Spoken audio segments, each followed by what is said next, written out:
Hello, and welcome to the MMA Mic Drop Podcast.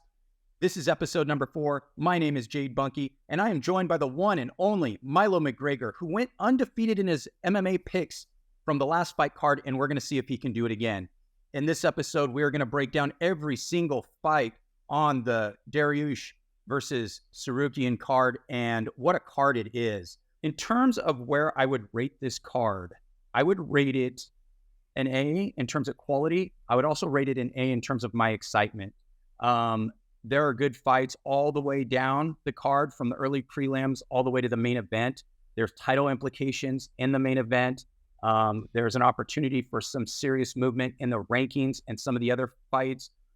This is an exciting fight card. Milo, how would you rate this card? I'm gonna give it a B for both. For a fight night card, for like that, it's probably one of the best fight night cards of the year. But I want to see people get knocked out, and somebody in particular. So you can only go to an A if this individual gets knocked out. Yeah. And therefore, you cannot review it. You cannot pre-rate it an A or pre-grade an A. Okay. All right. Well, I'm curious to find out who this person is. This should be interesting. So let's get into it. First up, we have Dariush versus Tsarukyan. This is a remarkable fight between number 4 and number 8 in the lightweight division. And I consider the lightweight division to be the most stacked division in the UFC. You can make an argument, I think, for welterweight as well. But from 1 through 8, it's absolutely stacked.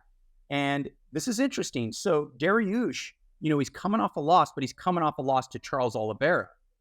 And so we have to ask ourselves, was that an aberration, or was that, where Dariush may be at this stage in his career, given that he's 34 years old? Now, Dariush came into that fight on a 8-fight winning streak, which is absolutely insane in that particular division. Now, but he was finished so quickly. But the fight before that, he beat Mateusz Gamrot, who is a top-ranked lightweight as well. So this fight is going to answer a lot of questions. Tsarukyan, again, he's only lost to 2 fighters in the lightweight division: Islam, the current champ, and Mateusz Gamrot, which was a very, very close fight. Could have went either way. Now, Dariush, he's a grappler. He's a decorated grappler. And he brings ridiculous jiu-jitsu skills. He does have an all-around game, but he's primarily a jiu-jitsu practitioner.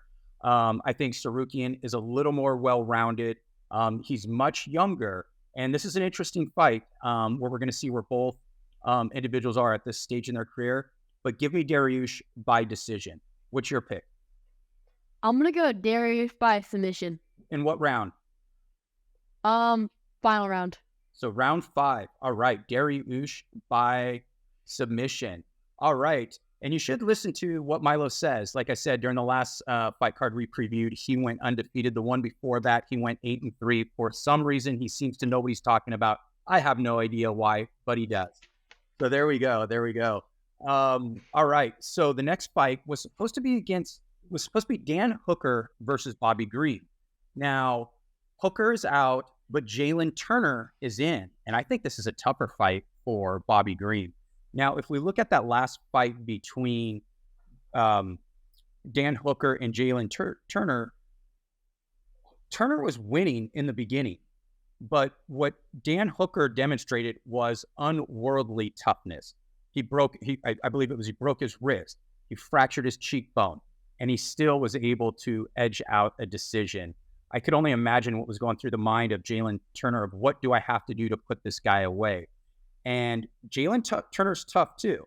I just think the tougher fighter, but not necessarily the better fighter, won that night. And so you translate this over to a fight against Bobby Green. I think Jalin Turner smashes Bobby Green, and I think he does it early. Bobby Green, despite his record, is still one of the more underrated fighters in this division, but he has started to slow down a bit. It was against the Gooden fight was the first time I've seen him slow down just a bit. He is getting up there in age. Jalin Turner, is much younger, more athletic. He's bigger. And I think this is he's gonna finish it quickly. Give me Jalin Turner 2nd round submission. Bobby Green's the guy I wanted to see get knocked out. Really? Why? After the Tony Ferguson fight, I was not happy about that. Was it attitude or just him beating a fan favorite like Tony Ferguson? Because everybody loves Tony. Both. Wow. Okay. Both. Yeah. Showing the right amount of respect to the OG Ferguson. Yeah. All right. I'm gonna go Jalin Turner by 1st round knockout. Wow, 1st round knockout. Okay, so we're gonna make this one happen. Next up, we have Rob Font versus Figueiredo. Now, Figueiredo is moving up to the bantamweight division, and this is an interesting move up, for him because he is 35 years old, so his skills should start to decline. What's interesting about Figueiredo is that he has a lot of finishes. I believe out of his 23, and I'm going on memory here, I believe out of his 23 wins, he has 17 finishes by finishing. I don't know why I'm going on memory when I can just look down at my phone, and that's what I'm going to do right now. Oh, I'm sorry. He has 21 wins, 17 by finish, which is incredible for the flyweight division. Now, the question is, will his power translate when he moves up a division? I don't know, because he's also a little older in age as well. Now, the other thing, what's interesting, the last time Figueiredo has fought anyone other than Brandon Moreno was back in 2020. So we're going on almost 4 years before he has fought anyone else. And he's going to fight a bigger person. Now move over to Rob Font. Rob Font is a top tier bantamweight. He was dominated by Corey Sandhagen recently, but Sandhagen's better. I mean, Sandhagen's a legitimate title threat. Whereas I don't think Rob Font is. I think Rob Font's a legit top 10 person, but he's not a title threat. And that's despite his remarkable win against Adrian Yanez. And that looked a lot better at the time because Yanez came into that fight on an 8-fight winning streak. And he was probably the hottest prospect in that particular division. And Font starched him.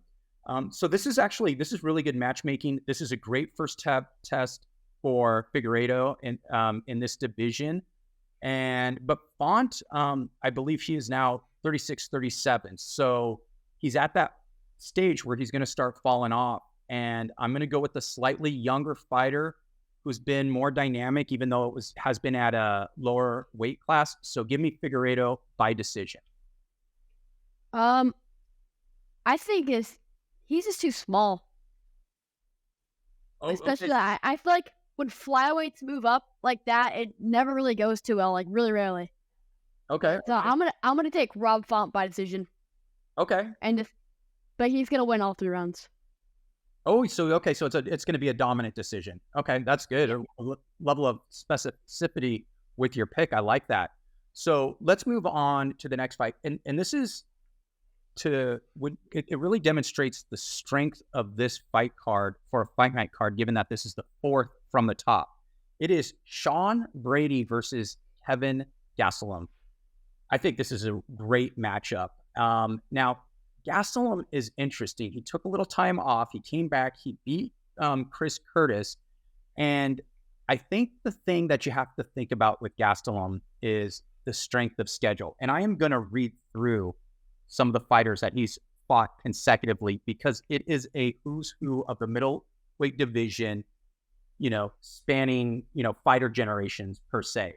So he fought Jared Cannonier, Robert Whittaker, Heinrich, Jack Hermanson, Darren Till, Adesanya, Souza, Michael Bisping, Chris Weidman, Vitor Belfort. I mean, he's fought the who's who of the middleweight division. I mean, so when you look at his record, which is 18-8, it's a little misleading because I don't think anyone who has not won a title has had the strength of schedule that Gastelum has had in the UFC at middleweight division. With that said, we move over to Sean Brady. Now, Brady was he was a top, hot, up and coming prospect who was undefeated, but I always thought he was a little overrated.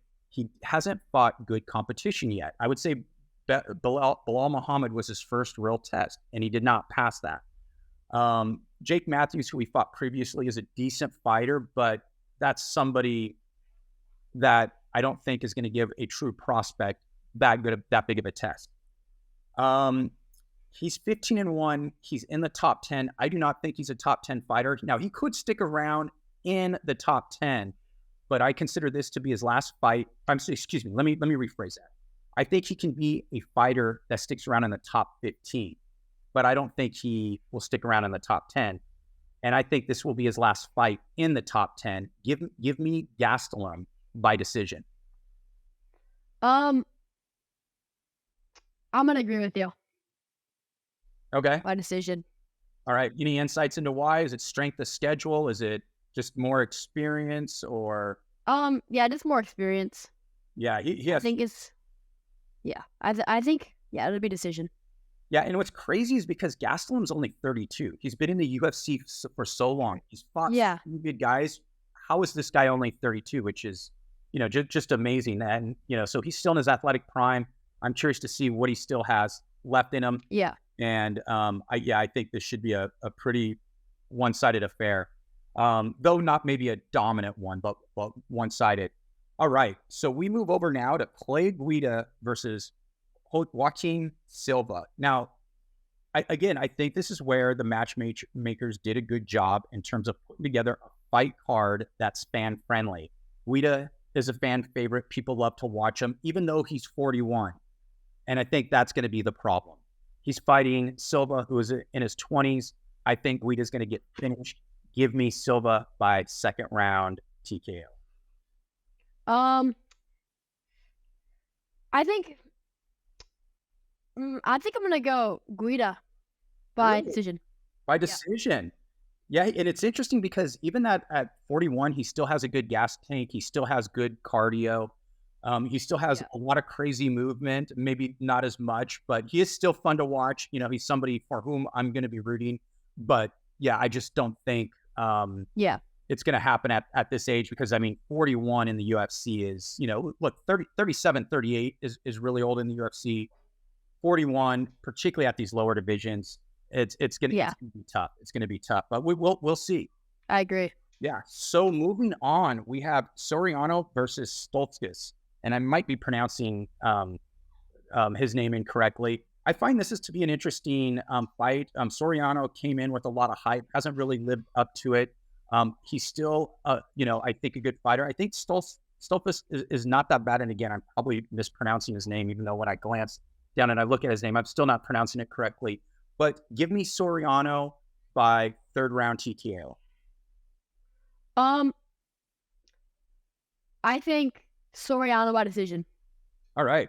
That's a pretty decent pick. That's where I was leaning first, but I think he's going to get it done a little earlier. Okay. Miesha Tate versus Julia Avila.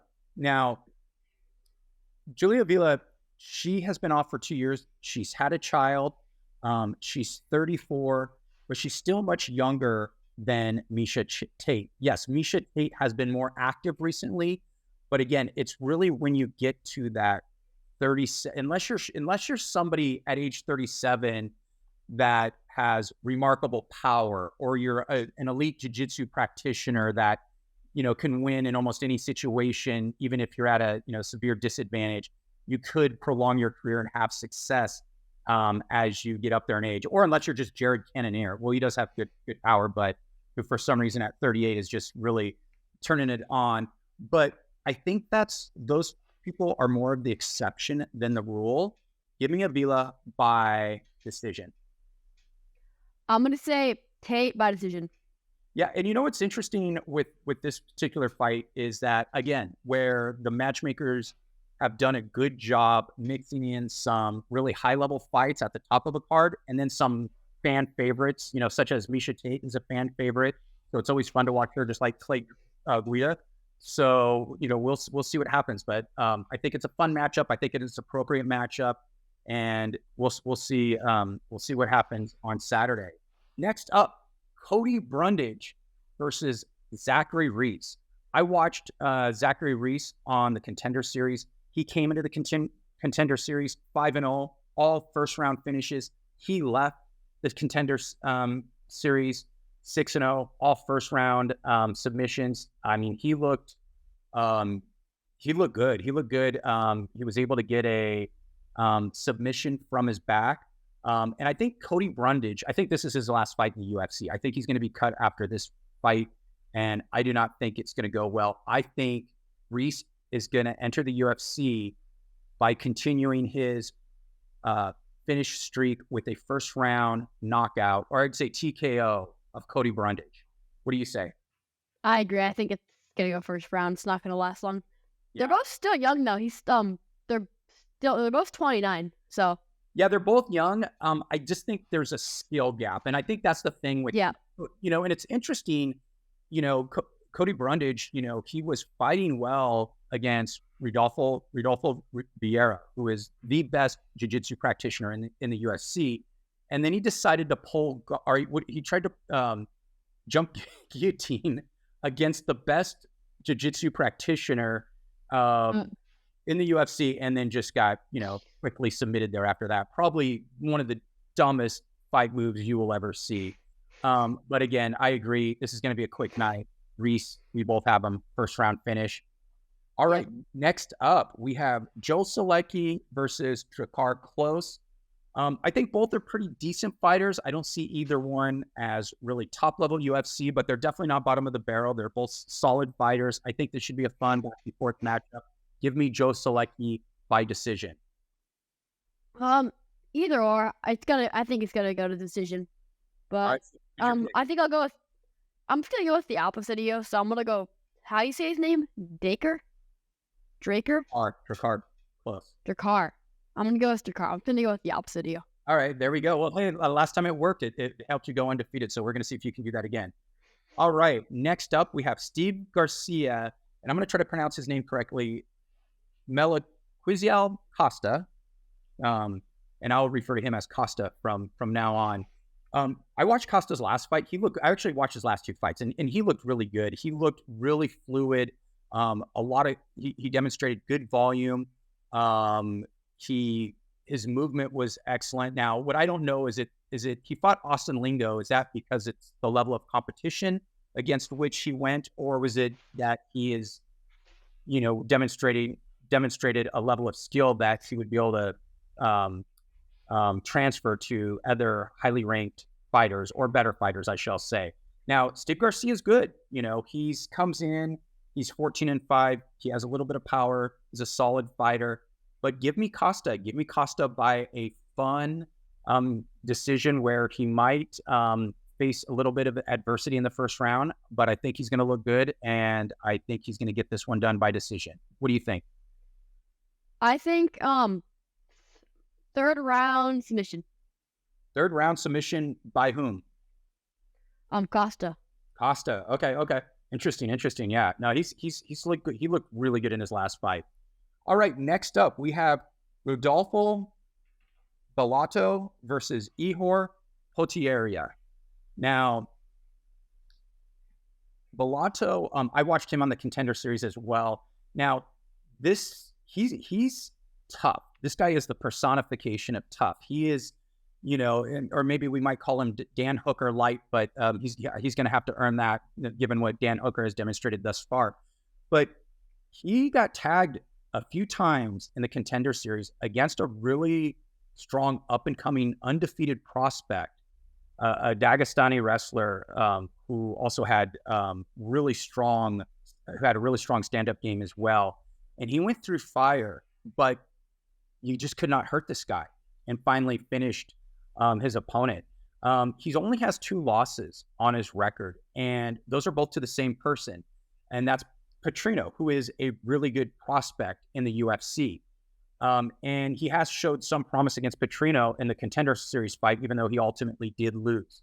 I think he's a good prospect. I think Ihor is a little overrated. I don't think he's he'll never see the top 15.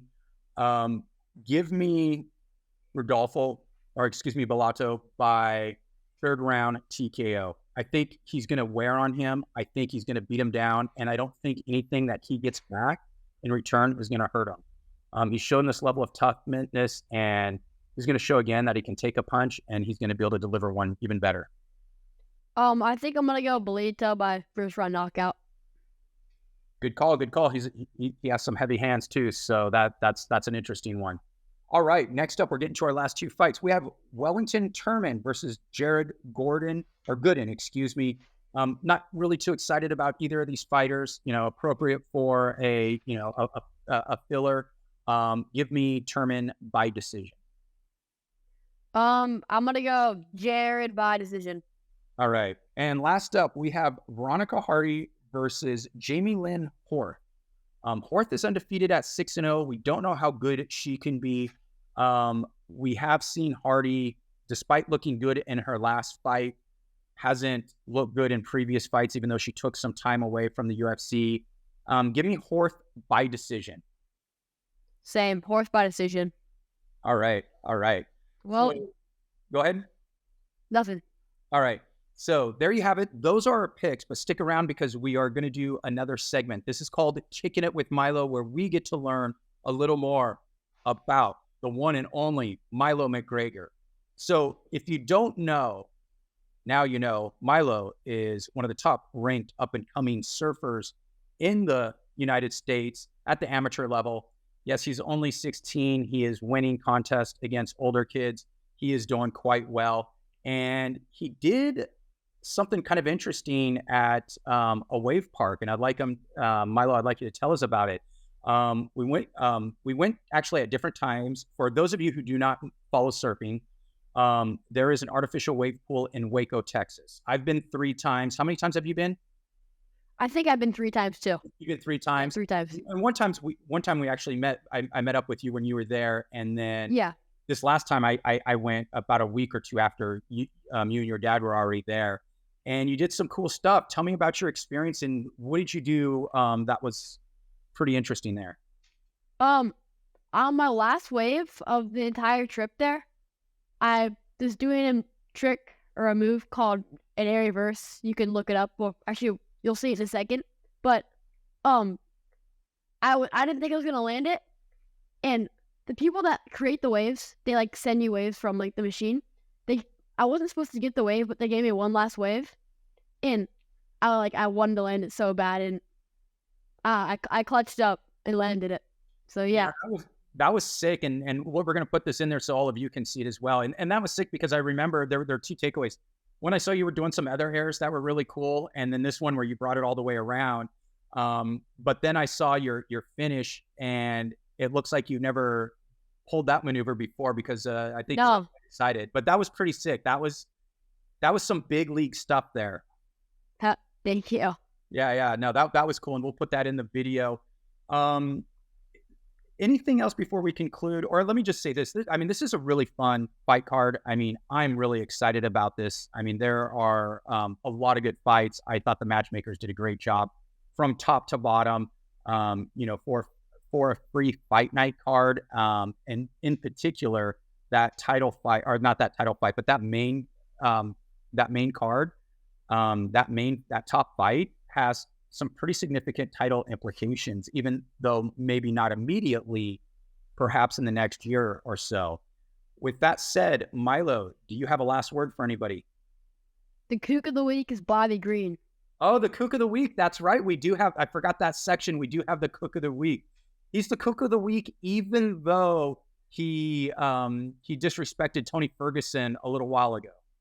Yep. It doesn't matter. I remember that. You don't remember that when he gets knocked out. Wow. All right. Milo coming hard at Bobby Green. King Green. All right. In terms of kook of the week, that's right. I forgot about this segment. You know what? I don't have one, so I'm going to go with your dad. Just a general principle. When you don't have a kook of the week, your dad is the kook of the week.